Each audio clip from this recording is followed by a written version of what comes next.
ഇപ്പോഴത്തെ പിള്ളേർക്ക് ഓർമ്മശക്തിയും ബുദ്ധിശക്തിയും ഒക്കെ കുറവാണെന്ന് പലരും പറഞ്ഞു കേൾക്കാറുണ്ട് അല്ലെ?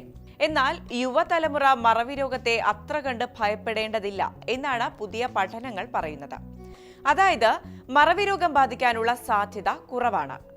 ഓരോ തലമുറ കഴിയും തോറും മറവി രോഗമുണ്ടാകാനുള്ള സാധ്യത കുറഞ്ഞു വരുന്നു എന്നാണ് പഠനം പറയുന്നത്.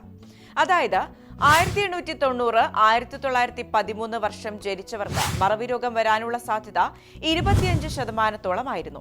1939, 43 കാലത്തെ ജനിച്ചവർക്കാകട്ടെ ഇത് 15%-വും എത്തിയിരിക്കുന്നു. വർഷങ്ങൾ പിന്നിടും തോറും മറവി രോഗ സാധ്യത കുറയുന്നു എന്നാണ് ഇതിനർത്ഥം. ബ്രിട്ടൻ, യൂറോപ്പ്, US എന്നിവിടങ്ങളിൽ നടത്തിയ പഠനത്തിന്റെ റിപ്പോർട്ടാണിത്. സ്ത്രീകളിലാണ് ഈ സാധ്യത കൂടുതൽ കുറയുന്നതെന്നും കണ്ടെത്തിയിട്ടുണ്ട്. സ്ത്രീകൾക്ക് വിദ്യാഭ്യാസം നേടാനുള്ള അവകാശം ലഭിച്ചതും ഉന്നത വിദ്യാഭ്യാസം സാർവത്രികമാക്കിയതും ഇതിന് കാരണങ്ങളിലൊന്നായി കരുതപ്പെടുന്നുണ്ട്. മറവി രോഗം അല്ലെങ്കിൽ ഡിമെൻഷ്യ അത്ര കണ്ട് പേടിക്കേണ്ട ഒന്നല്ല. നേരത്തെ തന്നെ രോഗലക്ഷണങ്ങൾ കണ്ടെത്തിയാൽ അത് തീവ്രമാകാതെ നോക്കി രോഗത്തെ കൃത്യമായി മാനേജ് ചെയ്യാൻ സാധിക്കുന്നതാണ്.